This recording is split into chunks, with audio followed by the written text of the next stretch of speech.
Perkenalkan, nama saya Yuda Yura. Kali ini saya akan menjelaskan tentang AI. Nama saya Yuda Yura, NIM 2302426 dari kelas materi 5. Yang pertama ada sistem pendukung manajemen atau manajemen support system. Jadi, mengapa sistem pendukung manajemen penting dalam landscape bisnis yang terus berubah dan penuh data? Manajer membutuhkan alat yang kuat. MASS bukan hanya sekedar teknologi, melainkan fondasi strategis untuk yang pertama meningkatkan kecepatan dan kualitas keputusan. Kedua, mengurangi risiko dan biaya operasional. Tiga, mengidentifikasi peluang baru dan mengatasi tantangan secara proaktif. Terakhir, meningkatkan kolaborasi dan komunikasi antar tim. Selanjutnya, sistem pendukung keputusan decision. Pendukung keputusan atau Decision Support System atau DSS. DSS adalah sistem berbasis komputer yang dirancang untuk membantu manajer mengambil keputusan yang lebih baik dan terinformasi.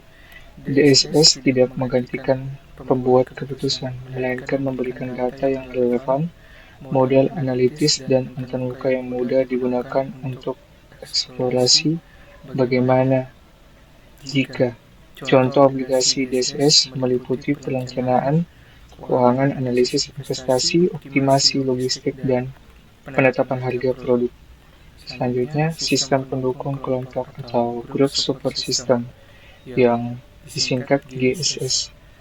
Yang pertama, meningkatkan kolaborasi.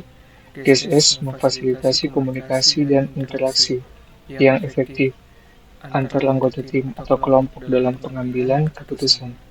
Generasi ide. GSS memungkinkan brainstorming yang lebih terstruktur dan efisien, menghasilkan ide-ide inovatif dari berbagai perspektif. Terakhir, analisis bersama memungkinkan kelompok untuk menganalisis data dan informasi secara bersamaan, mendukung pemahaman kolektif. GSS dirancang untuk mengatasi tantangan yang sering muncul dalam pertemuan kelompok seperti dominasi individu, pemikiran kelompok, dan kurangnya partisipasi. Next, grup DSS atau GDSS, kolaborasi pengambilan keputusan.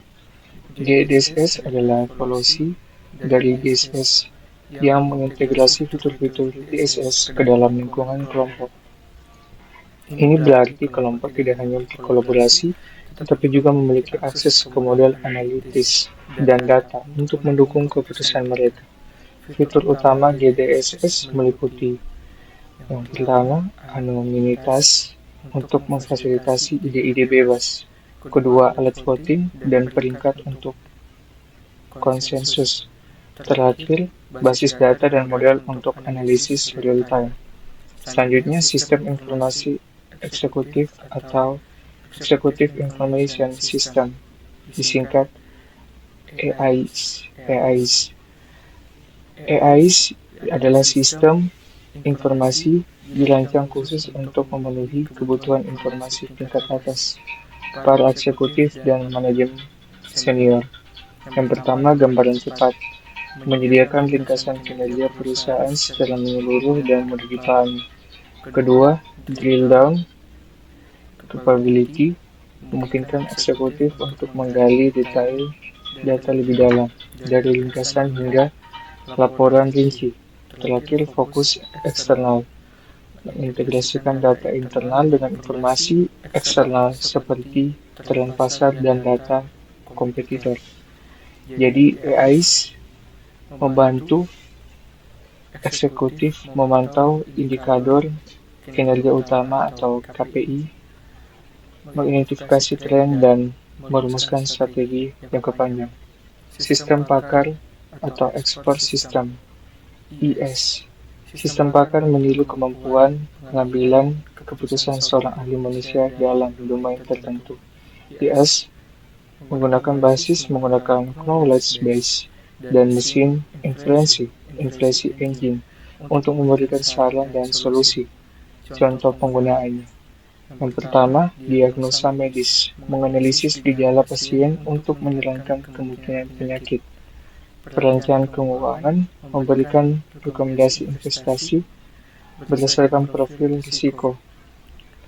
Terakhir, konfigurasi produk, membantu pelanggan memilih produk yang sesuai dengan kebutuhan mereka. Jaringan saraf tiluan atau Artificial Neural Networks (ANN). ANN adalah model komputasi yang terinspirasi dari struktur dan fungsi otak manusia. Mereka mampu belajar data yang kompleks, mengidentifikasi pola kompleks yang sulit dikenal oleh metode tradisional. Fungsi utama ANN, pengenalan pola seperti pengenalan wajah dan suara, memprediksi harga saham atau cuaca, klasifikasi, mengkategorikan email sebagai spam atau bukan. Selanjutnya, sistem pendukung hibrida atau Hybrid Support System. Kekuatan MSS terletak pada kemampuannya untuk beradaptasi, berintegrasi. Sistem pendukung hibrida menggabungkan dua atau lebih jenis MSS untuk memanfaatkan keunggulan masing-masing dan mengatasi keterbatasan individu. Misalnya, DSS dan SSS menyediakan data analisis, sementara IS memberikan panduan berbasis aturan. Selanjutnya, AN tambah ISS, AN mengidentifikasi pola dalam data besar yang kemudian diinterpretasikan oleh IS untuk memberikan rekomendasi. Terakhir, DSS tambah IIS menggabungkan analisis mendalam DSS dengan tampilan ringkasan IIS untuk eksekutif. Terakhir, kesimpulan dan masa depan sistem pendukung manajemen. DSS membantu pengambilan keputusan individu dengan data dan model. DSS dan DDSS meningkatkan kolaborasi keputusan kelompok. IIS memberikan informasi strategis untuk eksekutif. IAS dan ANN memanfaatkan kecerdasan buatan untuk otomatisasi dan prediksi. Masa depan MSS akan semakin terintegrasi dengan teknologi AI yang lebih canggih, seperti pembelajaran mesin, pemrosesan bahasa alami, menciptakan sistem yang lebih adaptif, prediktif, dan cerdas untuk mendukung para pemimpin dalam menghadapi tantangan bisnis dan global. Saya Budi Wira, terima kasih.